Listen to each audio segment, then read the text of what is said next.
Hello to everyone. Anywhere you are, we wish you have another perfect day. Today, we're going to do something a little uncomfortable.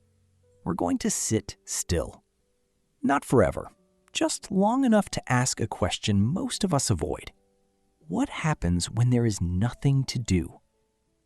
We'll look at boredom as a doorway rather than a disease. We'll follow Nietzsche and a crying baby straight into the case for a simpler life. We'll spend some quiet time with Robin Williams, not the comedian, but the man, and what he left us about fragility, love, and the heaven that's already all around us. And we'll close with the cartoons that somehow said the truest things we never said to ourselves. 4 conversations, 1 long exhale. If this is your kind of Sunday, hit subscribe, leave a like. It genuinely helps us keep going. This is Perfect Days. Let's begin. We live inside a civilization that has industrialized distraction. Every blank moment is now a monetizable gap to be filled by a feed, a notification, a scroll through someone else's life. We have been so effectively trained that most of us have lost the ability to simply sit, to wait, to be in a room without input and not feel almost instantly like something is going wrong. But the philosophers we visit today, from Seneca to Lao Tzu, from Nietzsche to Robin Williams, all arrived at the same radical conclusion from different directions. The empty space is not the enemy. The empty space is where everything real begins. The minimalist approach to life isn't about austerity. It isn't about cold rooms and bare walls and performative suffering. It's about subtraction in the deepest sense, removing the noise that keeps us strangers to ourselves, until what remains is the quiet, irreducible truth of who we actually are. Every conversation today is an invitation to sit in that space, to let the basket go empty, and to discover what grows in the silence.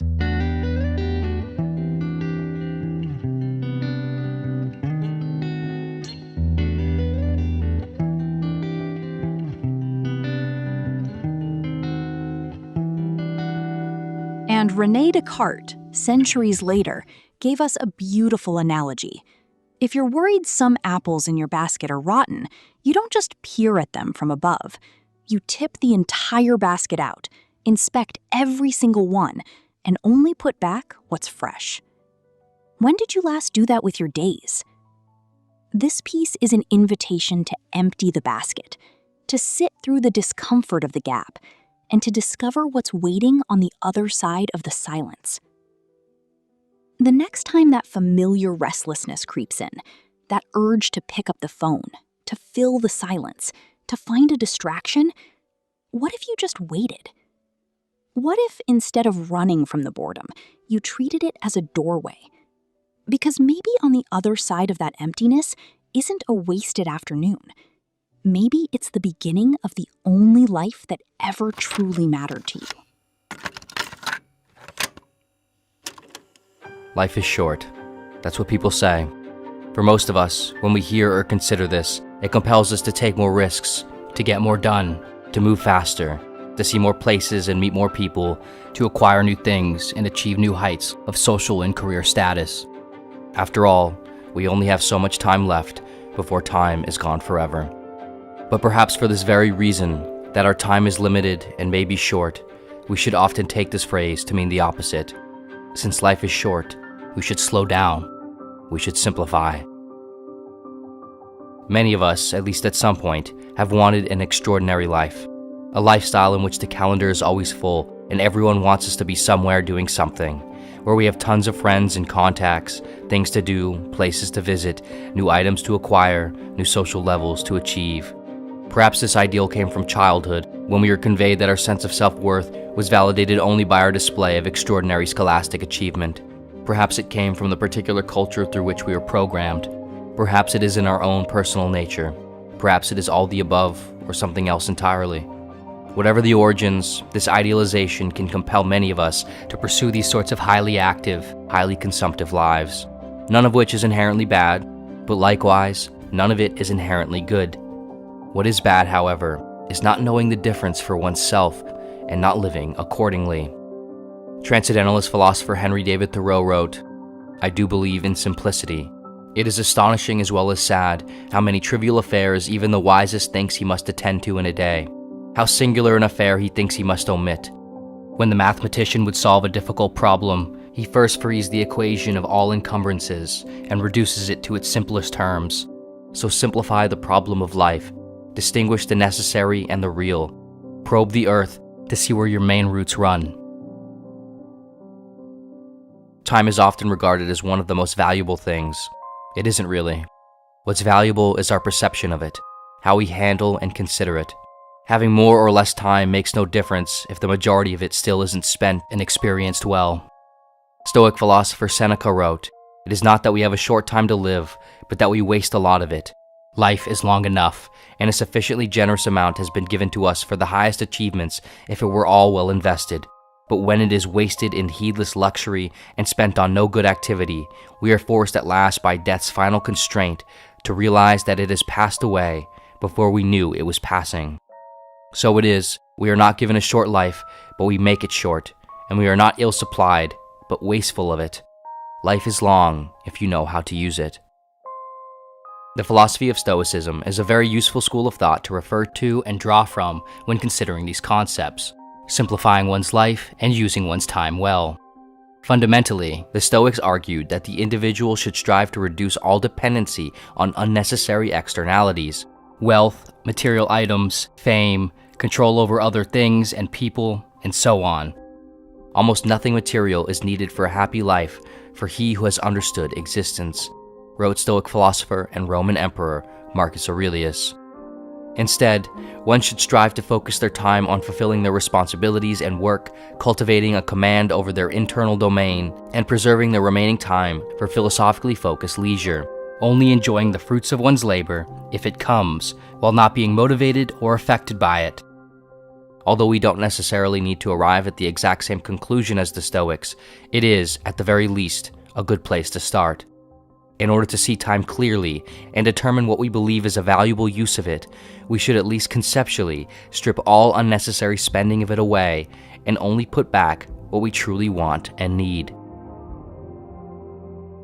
In the 17th century, French philosopher René Descartes provided an analogy in his second edition of Meditations on First Philosophy for a sort of thought experiment that he had conducted in order to determine only what he could know with absolute certainty to be true.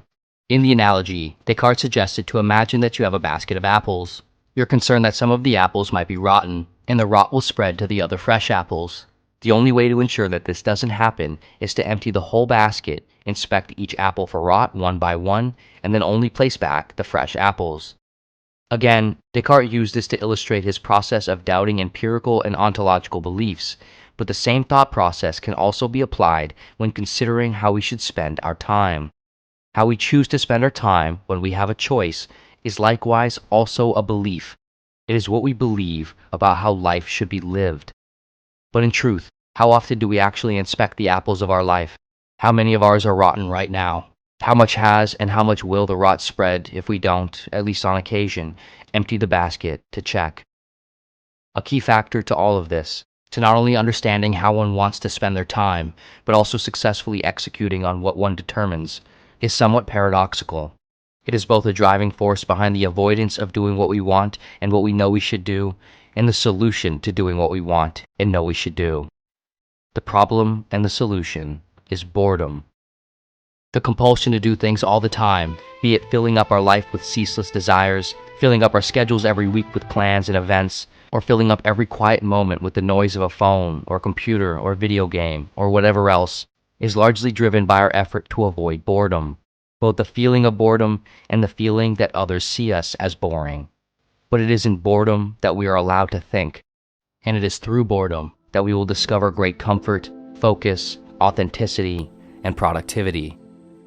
When we are not compelled to fill our schedule with anything and everything in order to simply avoid boredom or seeming boring, when we are not compelled to satiate the slightest intimation of boredom with a phone or console, we will, instead, begin to more often do the things we otherwise put off, but actually want to do and work on. Like most things, boredom is relative. If, let's say, one has no plans on a Friday night and they are limiting their phone or video game usage or whatever else, writing that next chapter of that book, or writing out that business plan for that business idea, or journaling about one's thoughts, or calling one's mother or father, or presently enjoying time with just one person who is truly close, or enjoying the night sky quietly with oneself, suddenly become the best and only game in town. When the calendar is barer, when the day is slower, when the room is emptier, what is there left to do but the things you haven't eliminated, the things that matter to you, the things that you put back in the basket? Consequently, not only is a simpler life perhaps more enjoyable and of deeper quality, but it is also often more focused and productive. Of course, this is all to reduce the process into simple terms. Ironically, properly simplifying one's life is rarely simple, but perhaps we can draw from another philosophy to help us with this, the philosophy of Taoism. In Taoism, there is a concept known as Wu Wei, which translates into non-doing or effortless action.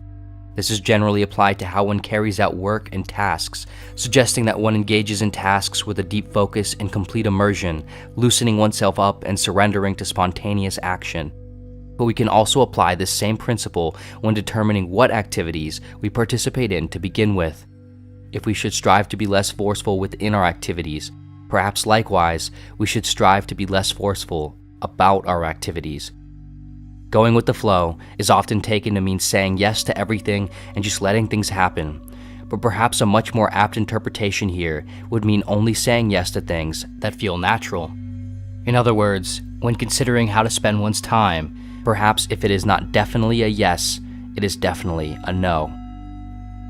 In the Taoist text, the Tao Te Ching, Lao Tzu wrote, "The supreme good is like water, which nourishes all things without trying to. It is content with the low places that people disdain. Thus, it is like the Tao. In dwelling, live close to the ground. In thinking, keep to the simple. In governing, don't try to control. In work, do what you enjoy. In family life, be completely present." None of this is to say that a quieter, simpler life is the right life nor a better life, but it is to say that it is the right, better life for some people, and likely lots more people than those who currently live that way. And more yet, a healthy dose of simplicity and boredom is still incredibly important and valuable for everyone of all preferences and lifestyles. The point is not strictly to do more or less, but to determine what our lives actually need to maintain the right flow. For some of us, perhaps we genuinely want and need the waters to be rapid. For others, however, perhaps a steady current that we can both comfortably paddle through and comfortably float in is more than enough. In a world without clear direction, often far more important than being influential or world-renowned or in a position of power is simply being sane and kind.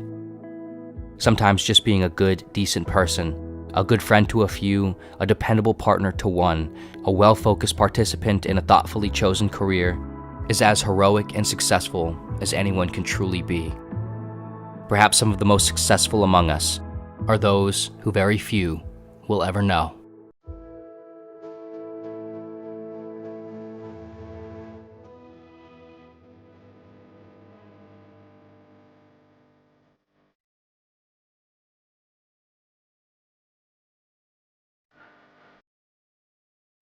Think about a baby at a birthday party. The friends come over, there are toys and cake and bright lights and endless noise. It's a wonderful afternoon. And then, after a few hours, the baby's face changes. They get this stern, heavy expression. And out of nowhere, they burst into tears. A wise parent doesn't panic. They know exactly what's happening. The little brain has simply ingested too much. So they draw the curtains, dim the lights, lay the baby in a quiet room. And within minutes, calm, sleep. The world becomes manageable again. Here is the strange, almost tragic thing about us. We grow up and we completely forget how to do this for ourselves. We schedule weeks that are a total psychological assault, meeting upon meeting, heavy dinners after 8 p.m., 30 cups of coffee, scrolling through global disasters at midnight. And then, when our chests tighten and the anxiety arrives, we act like something has gone wrong. We treat our overwhelm like a malfunction, rather than what it actually is. Our mind's completely reasonable, enraged plea to stop. Friedrich Nietzsche, who spent his life wrestling with the exhaustion of modern culture, gave us one of his most brutally honest observations. Whoever does not have 2/3 of their day for themselves is a slave, no matter what else they might be. A statesman, a businessman, a scholar. The piece you are about to hear is a beautifully gentle manifesto for the overwhelmed, an argument that staying sane and staying kind is not a quiet retreat from the world. It might be the most heroic achievement left. It's well understood by good parents that life should only ever get so exciting for a baby. After friends have come round and brought presents and made animated faces, after there's been some cake and some cuddles, after there've been a lot of bright lights and perhaps some songs too, enough is enough. The baby will start to look stern and then burst into tears, and the wise parent knows that nothing is particularly wrong, though the baby may by now be wailing. It's just time for a nap. The brain needs to process, digest, and divide up the welter of experiences that have been ingested. And so the curtains are drawn, baby is laid down next to the soft toys, and soon it's asleep and calm descends. Everyone knows that life is going to be a lot more manageable again in an hour. Sadly, we exercise no such caution with ourselves.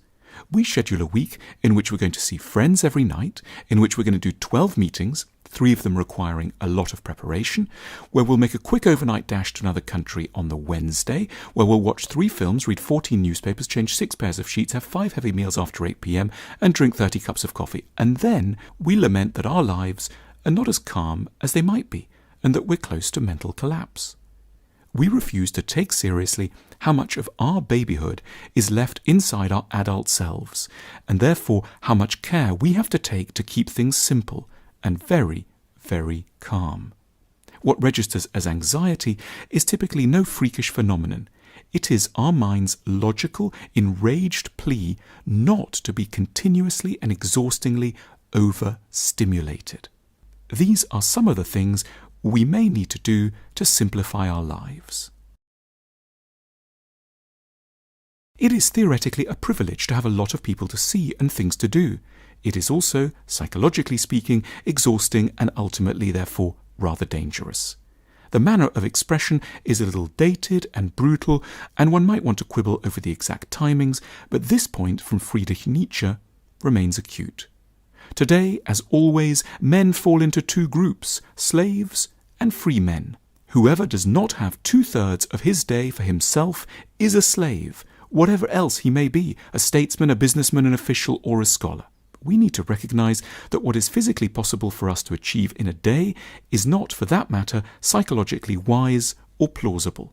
It may well be feasible to nip over to a foreign capital or 2 in a day and run a company alongside managing a household, but nor should we be surprised if such routines ultimately contribute to a breakdown. Plenty of it, of course, at least 7 hours, or if we can't manage it, we need at a minimum fully to recognise how much we are deprived, so that we won't aggravate our sorrows by searching for abstruse explanations for them.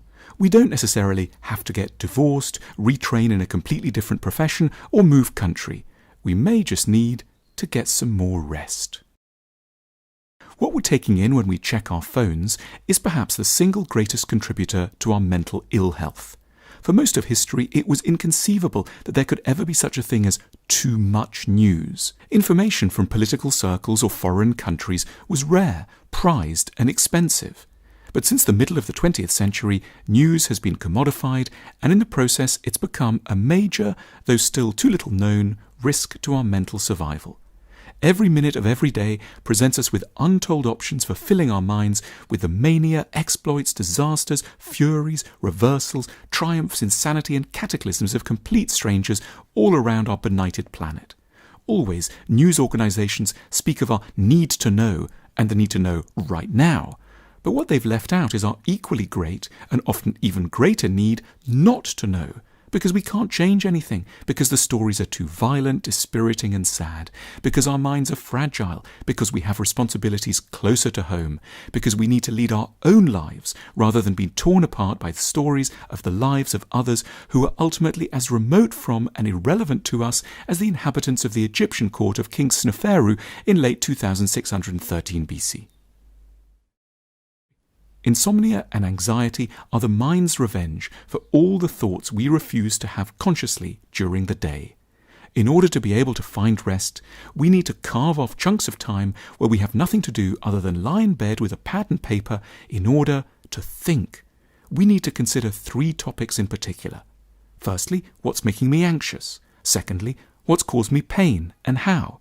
And thirdly, what's exciting me? We need to sift through the chaotic contents of our minds. Every hour of living requires at least 10 minutes of sifting. Of course, it might be pleasant to be extraordinary, famous, and world-beating, but maybe it will be an even greater achievement to stay sane and kind. We might opt not to conquer the world in favour of living a longer and more serene life. We're not backing away from a challenge, we're simply shifting our sense of what the real challenge might be, and more importantly, where the real rewards may lie. A quiet life isn't necessarily one of resignation or flight. It may constitute a supremely wise recognition that the truly satisfying things are available away from the spotlight and the big cities, on modest salaries, and as far as possible from the manic, sleepless competition to win the professional status race. As we're discovering, excitement can be fun for a time, but also it kills. Simplicity is true wisdom. We may need a lot more naps.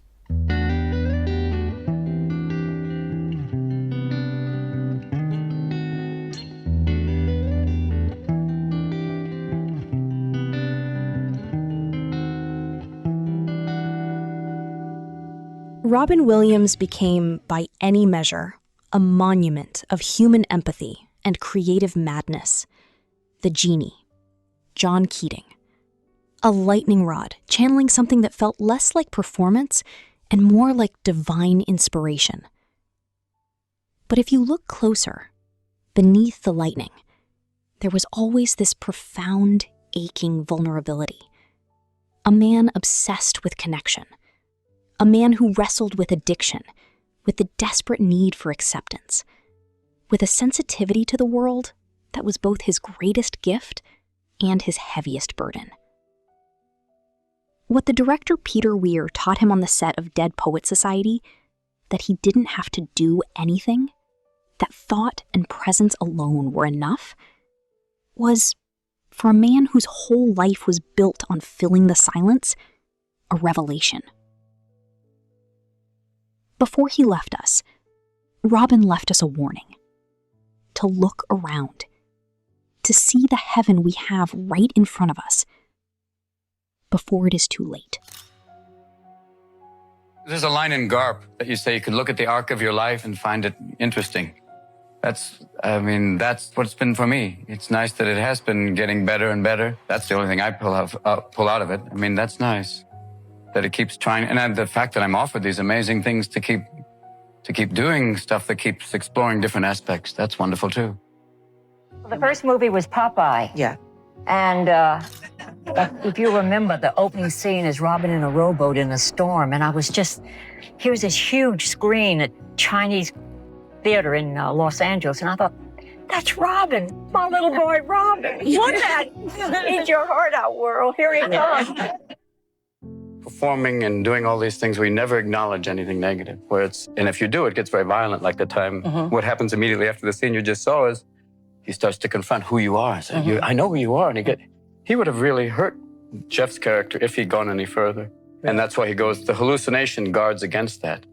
It is freeing to create that character because you can really explore kind of where you've been and the aspects of why you would want to deny and that kind of whole aspect of, performing for the sake of just avoiding. For him, love is such a delicate thing that and even getting it back again triggers another one of the breakdowns. It's so fragile for him. And that's what makes it interesting. That's why I did it. There's a sadness, and then you have to go, there's also hope.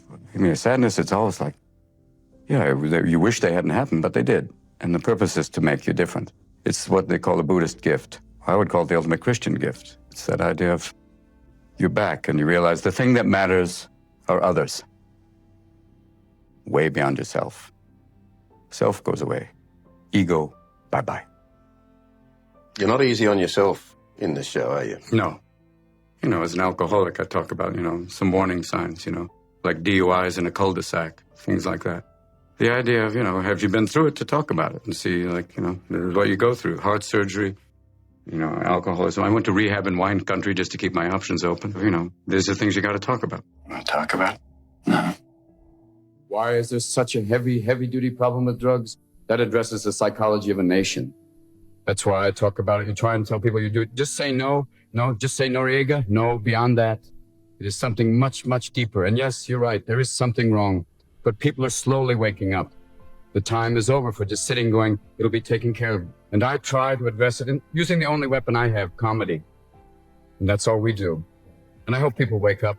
And they are. We ask for your help, and we'll try and help from this end, and we'll meet. And there will be a kinder, gentler nation one day. Thank you. And we all have a great need for acceptance. But you must trust that your beliefs are unique, your own, even though others may think them odd or unpopular, even though the herd may go, that's bad. I don't envision myself as a teacher or as I can't proselytize to people even when we talk about drugs or anything. You just have to, I'm a player. And in the sense of just in the process of playing, you can talk about some interesting things, that there's things that, why we've evolved to make that connection, to go on, to do amazing things, and that moment, talked about this once, that there is that thing when you create, when you find that little tiny flash, when you find some idea. Bliss. It's bliss. Well, because the brain gives you the same reinforcement that it does with sex. That's right. And the reason the brain gives you a little hit of endorphin when you create is just to keep you going. Here's a taste. Yes. Keep creating, you get another taste. Because you're only given a little spark of madness. And if you lose that, you're nothing. Basically, when you're really firing and it really works, it's like musicians have said it, or writers say it, you're just channeling. It's truly that's why you say that divine inspiration where it just passes. You're just letting it through you. Just wanted to ask Robin real quick about what's his favorite type of movie in terms of ones that make social impacts or ones that are fun, loving, like Aladdin, for example. They both. I mean, I love doing both of them because I think in their own way, they both have some effect.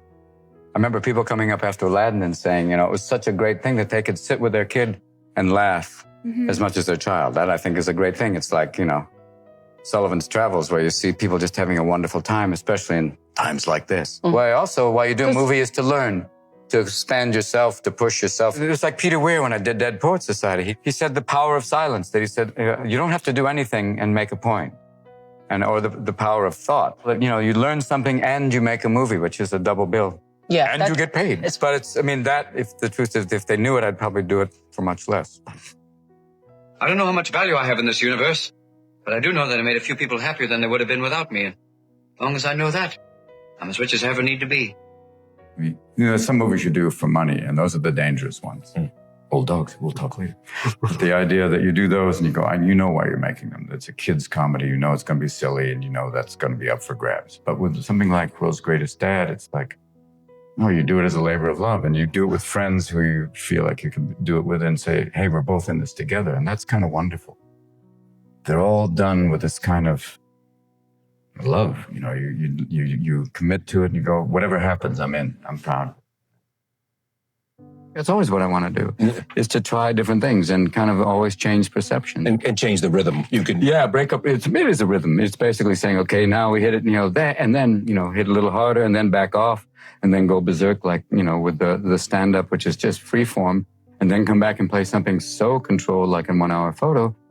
Those are all possible. And having that range really helps. For me, it's great. And having great friends and family that just make life extraordinary. And a world to still go out and see and learn about, which is the most important of all. Just look at your own life and just realize what things are precious to you. That's what I did when I was doing it. I would come home and just realize how extraordinary that you have heaven in front of you. That idea that you have, look around and see the precious things, the connection with family, friends, the things and the people, especially in your life. My kids are extraordinary. Did they go through rough times? Yeah, but you come out the other side and I go, God, they're so amazing. I'm so blessed. I would hope that there would be, if there's an afterlife, that would have the places that or at least a version of the places I've grown that I think are extraordinary here. Mountains, lakes, forests, beaches with perfect curl. But also, a place almost like Venice. There's times in Venice to me, I've been there when I just go, my God, what a glorious city. And even New York in spring where you can go, there's times in every different place that you've been where you say, this is paradise, or this is extraordinary. I would hope that there'd be something like that. And most of all, I would hope you'd come in contact with extraordinary people, like the ones I've met in life. Powerful play goes on, and you may contribute a verse. What will your verse be? Winner is Robin Williams. This is now. What do you think your legacy will be? God knows. I don't know. They had a thing recently when they showed a clip of all the HBO specials I did, and it was like going, I'm still alive. Why are they doing it? I don't know what my legacy is. Is that that I had a good time, and I think also that I've tried different things throughout my career. And I hope to keep doing that, and to keep working with interesting people. Make your life spectacular. I know I did. Just keep going. Find that thing you love, because it's tough work. And my father gave me this advice when I said I wanted to be an actor. He said, have a backup profession like welding. But I think if you can find that thing that really gives you joy, that'll be it. Because for me, it's always been comedy and stand-up and acting too, because of exploring behavior. But it's tough work, and if you can get it, even better. Realize there are a lot of amazing people out there to be grateful for. And a loving God. And that, other than that, good luck. That's what life is about.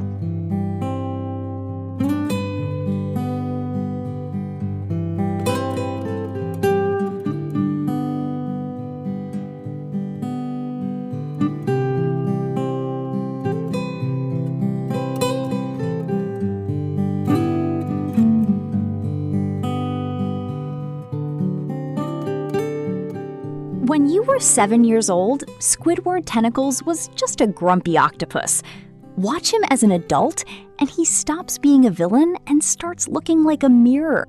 The burnt-out creative, stuck in a dead-end job, mourning the artist he never became. Or BoJack Horseman, which on the surface is a cynical satire about a talking horse in Hollywood, but emotionally is one of the most painfully accurate depictions of intergenerational trauma and human self-destruction ever put to screen. Cartoons bypass our defenses. Because the characters are drawn lines and bright colors, we laugh. And right when our guard is completely down, they slip in a line about regret or loneliness or the terrifying leap of faith it takes to actually choose your own happiness. This piece is a journey through those exact moments, the animated scenes that hit like a physical blow because they said the truths we were too tired or too scared to say out loud. Drop your defenses. Look at the bright colors. Let yourself feel it. Larry, what do you think the meaning of life is? Work. It's important to be useful. Look at me. I got it all figured out. I get up, I shower, I come to work, I work all day, I go home, I go to sleep. I get up, I shower, I come to work, I work all day, I go home, I go to sleep. I get up, I shower, I come to work. Pick up a job to buy a house or raise kids or to impress your dad. You work away your life, and what does it get you? Smiles and faces? No. You get cash. Cash that can't buy back what the job takes. Not if you rode every seahorse in the world. Whoa. But bees know that every small job, if it's done well, means a lot. But choose carefully, because you'll stay in the job that you pick for the rest of your life. The same job for the rest of your life? I didn't know that. What's the difference? Huh? And you'll be happy to know that bees as a species haven't had one day off in 27 million years. Woo! So you'll just work us to death? We'll sure try. Sign here, please. Initial here, and here, and here. Oh, look. It's a picture I took of you the first time I ever came here. Ah! Look at you, so young and happy. Where do the years go? Dad, why do I have to go to school? So you can get a job. But why do I need a job? So you can earn money. Continue ahead. But why do I need money? To buy the stuff the TV makes us want. But why do I need to buy stuff? Because if you didn't buy stuff, everyone would be out of a job and no one would have any money. Wait, so I have to work for the rest of my life to pay for stuff that I don't want just so everyone else can suffer the same horrible fate as me? Exactly. You just live your life without thinking, don't you? I believe you are underestimating me, son. Come on, surely there's more to life than that. Nope. I'm out of here! Enjoy your pathetic lives working 9 to 5! Hector, send me to freedom! Let me tell you, goofball. This is not how I imagined adult life. Well, what do you mean? Well, apart from spending most of it plagued with terrifying anxiety, soul-crushing depression, crippling loneliness, and terrible debilitating neck pain, it's also just incredibly boring. I mean, here we are, a couple of young people, it's Saturday night, and we're just lying on the couch watching TV in the dark. We're young people? Well, we're kinda young, and we're kinda people. I don't get it. You came in here, you turned the movie on, you turned the lights off, you sat down and you started watching it, and now you're complaining about it? Because I wish I was doing something else. Like what? Oh, you know the kind of things the young people do, goofball. They go to concerts, or they go on road trips, or to music festivals, or go camping, or play guitar as they sit around a bonfire on the beach at night, making memories, falling in love. But I never got to do any of that stuff. You only get to be young once. How long were we in there? Hours! You were in there for hours! Now we're never gonna make it to the dealership in time! It closes in 30 minutes! We're sorry. We didn't know it was daytime. There aren't any windows in the arcade. Excuses! Excuses! How am I supposed to trust you when all you give me are excuses? When are you two gonna learn that your actions have consequences? Consequences that affect other people, like me! Don't you two understand? I'm about to lose my job! You may not care about keeping your jobs, but I care about keeping mine. Because if I lose my job, I have nothing. Do you hear me? Miles, the hardest thing about this job is you can't always save everybody. It gets easier. Huh? Every day it gets a little easier. Yeah? But you gotta do it every day. That's the hard part. But it does get easier.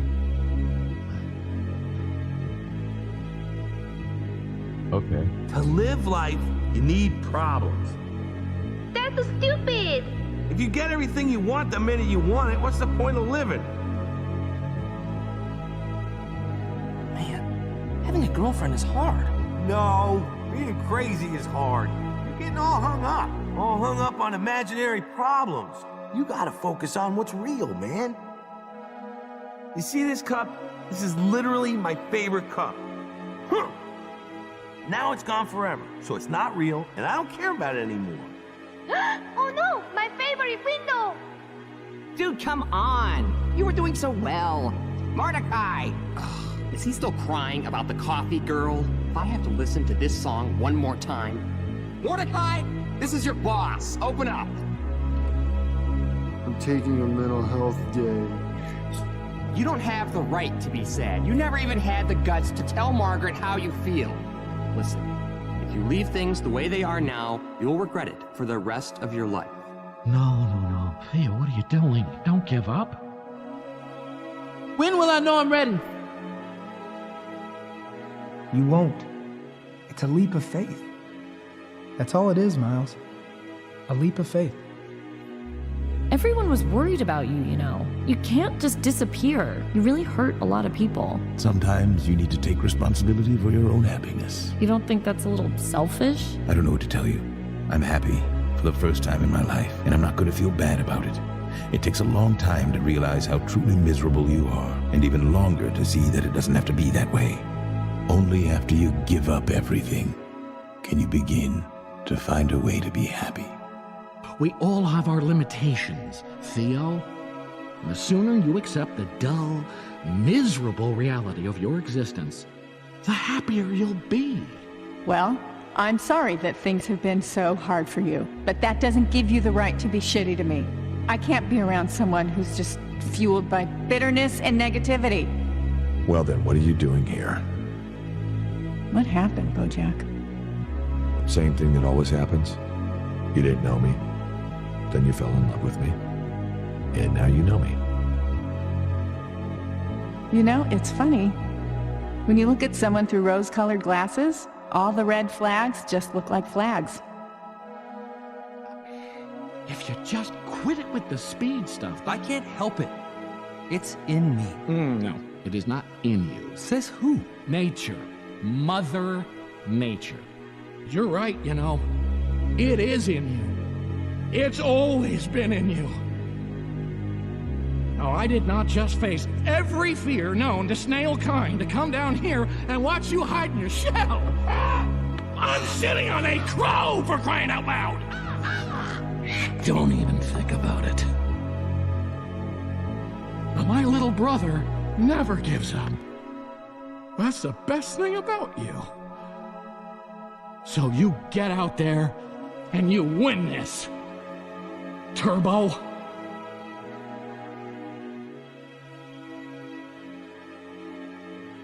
What am I doing with my life?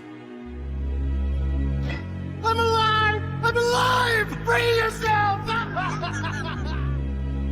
You're quitting? Just like that? Hey, nothing ventured, nothing gained. That's a bad thing! So no matter how many hits I take, I always find a way to come back. Mom, I know we've had some rough times, but you're right. I can't be truthful with you because it seems like no matter what I do, you disapprove. Look, I know you love playing. Then how come except for church, you're the happiest when I don't? I finally land the gig of my life and you're upset. You didn't see how tough being a musician was on your father. I don't want to see you struggle like that. So Dad could pursue his dreams and I can't? Your father had me.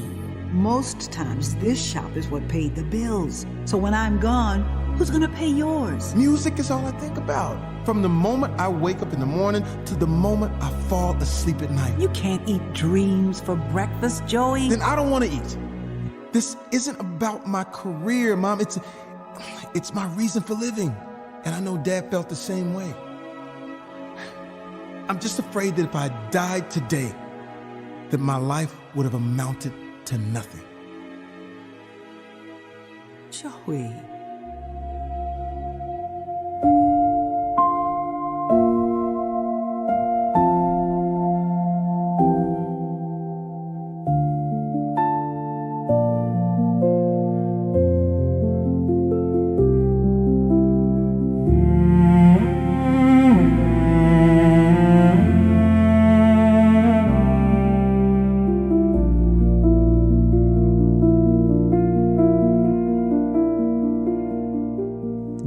That boredom isn't a gap to be filled, it's a threshold. That the discomfort on the other side of stillness is not failure, but the very beginning of a life that is actually yours. We remembered the baby in the bright room and gave ourselves permission to want less, to draw the curtains, to protect the fragile inner life that all the noise has been slowly consuming. We sat with Robin Williams and received the gift he spent his whole life giving, that the spectacular life isn't the loudest one.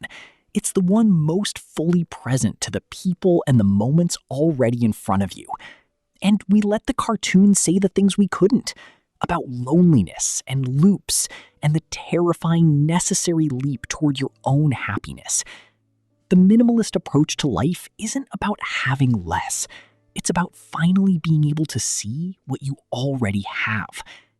Empty the basket, sit in the quiet, and trust that what grows in the silence is worth more than anything the noise was selling you.